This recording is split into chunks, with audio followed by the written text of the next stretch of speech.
pass any further ordinances or resolutions on the matter.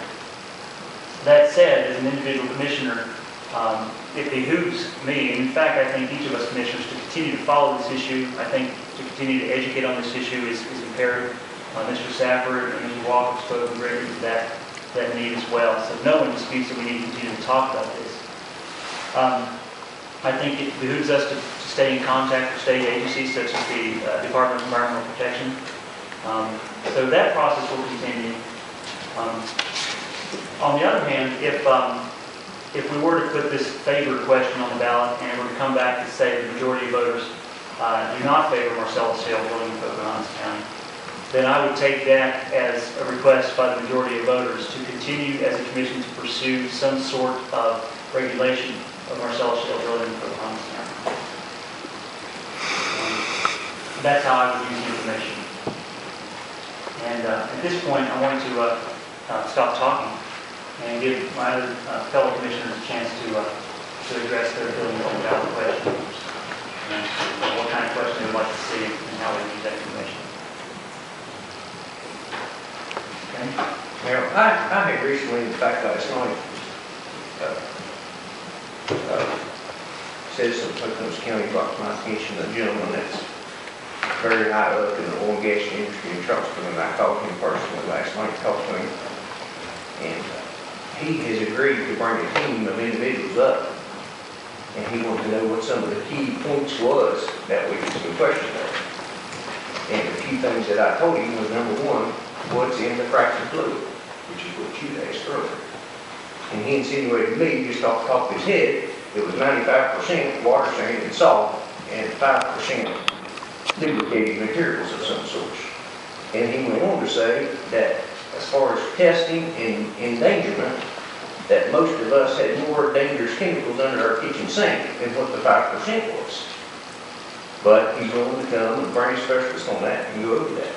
The next thing I would ask him about, which was kind of a concern of one of our early readings, was casing in concrete, the life expectancy of it, how it was done. He said he had people that could come and explain that in detail from one end to the other. Then I even brought up the question that's kind of an issue in Ohio right now about the threat of causing earthquakes. And he said that there was not much proof of that at this point, but that they did have people that can answer those questions.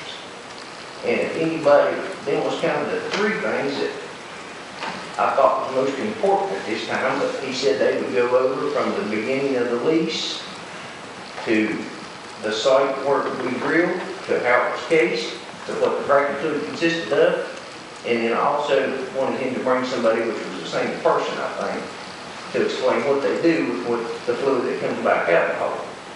And he said they give it all back, I think, at 15% is what he told me.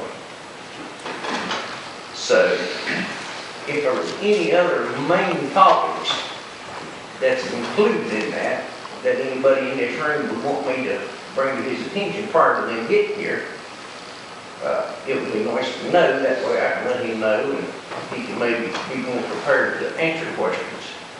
Short of casing life, fracking fluid, disposal of fracking fluid, and site preservation on site. And you was asking about the liners.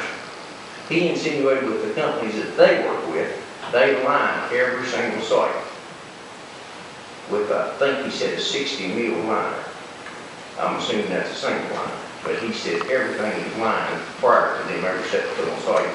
He also said that they required that every well that the landowner was willing to be tested would be tested within 1,000 feet of every well site prior to drilling ever starting and after the drilling was completely finished to prepare the results. And if there was a water problem of any kind, they resolved the problem. They would drill you a new well, supplied you the city water, hauled you water, bought you water. They made sure that you had water that was clean if they was the ones that damaged it. So that's kind of where I was at. I'm in favor of the drilling. I think we need natural gas in this country. We need to get off of foreign oil. And the drilling in Marcellus Shale can be done safely. But most of the problem is in these holding ponds. You know, they leak, they overflow, go into creeks. That's what the problem is. Well, the way he insinuated to me, most of the time now, they're in a circular loop, and that water never goes to a holding pond. It goes straight back in the truck to the next well, and gets reused again. Now, that's what I interpreted when he said that. May not be. Pictures I've seen, they do have holding ponds, and they did mine with polyethylene or something like that, it's kind of a. Now, was that fracking fluid, or was that clean water? What I understood, it was the fracturing fluid that they recovered from the well, and they put it in a holding pond to be pumped into another well or the truck on. Okay. Well, he did tell me that in certain areas, they had clean water ponds for storage, just so once they started, they would have enough supply of water to keep them going without having to stop. I think all these problems can be worked out. I'm not against the drilling, I think we need to do it, but it can be done in a safe manner. And I think we need appropriate regulations with the DEP to ensure that happens. But he went on, also was telling me that as far as, I know there's been a lot of questions over whether it will be ruled as a taking of a right or taking as property value. And to his understanding, there was only one case, and it was in Logan County last year. And the Lawson heirs apparently owned some mineral rights in Chief Logan State Park. And had sold them rights or leased them or something to Cabot Oil. And the DEP and the DNR filed a suit against them to try to stop them from drilling in the state park. And he said it went through the court levels to finally reach the Supreme Court, and they agreed that it would be a personal taking of their mineral, and that they would have to be compensated for it, or to let them drill.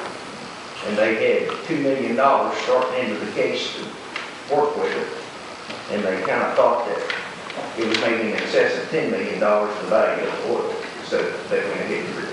Once you get in and start taking property rights away from people, you go in a can of worms. Talking about timbering, drilling a water well, whatever, you're taking rights away from people. But he seemed to think that if there was ever another hearing that was in the general principle of that, that would be the case they would refer back to. Jimmy, let's just say that one of the drill companies had bought $50,000 worth of property for mineral rights here in this county.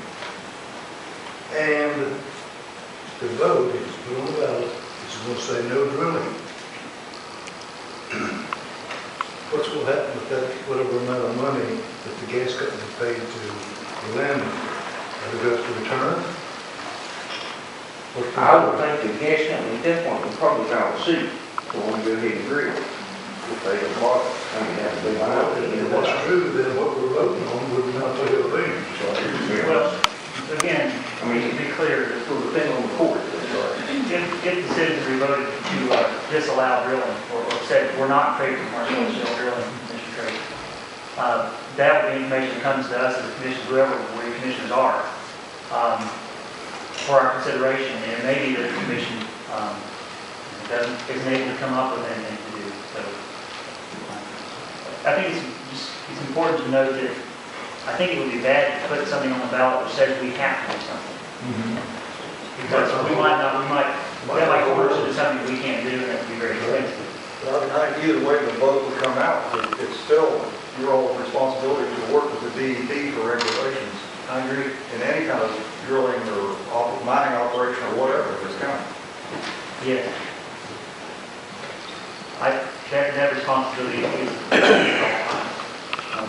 and again, just to reiterate what I would do with information if the voter said we don't want ourselves shale drilling, is that would, I think, importune us as a commission above and beyond working with DEP, et cetera, to actually try to do some kind of local regulation. But, I guess the first thing would be if we even want to put such a question on the ballot. I want to give Mr. Safford a chance to speak. All right, Jim, thank you. So let's do some questions. Start here with Cheryl. Jamie, you said if there was any other concerns, I'd like to know where they're planning on getting the water, how much they're planning on using, and how they're going to replace it. Having spoke to a worldwide driller in 2008 about this issue, he said for one well, it would take the water from Marlington to Lewisburg out of the Greenbrier River to get at least one well, and that doesn't mean that they pull it one time.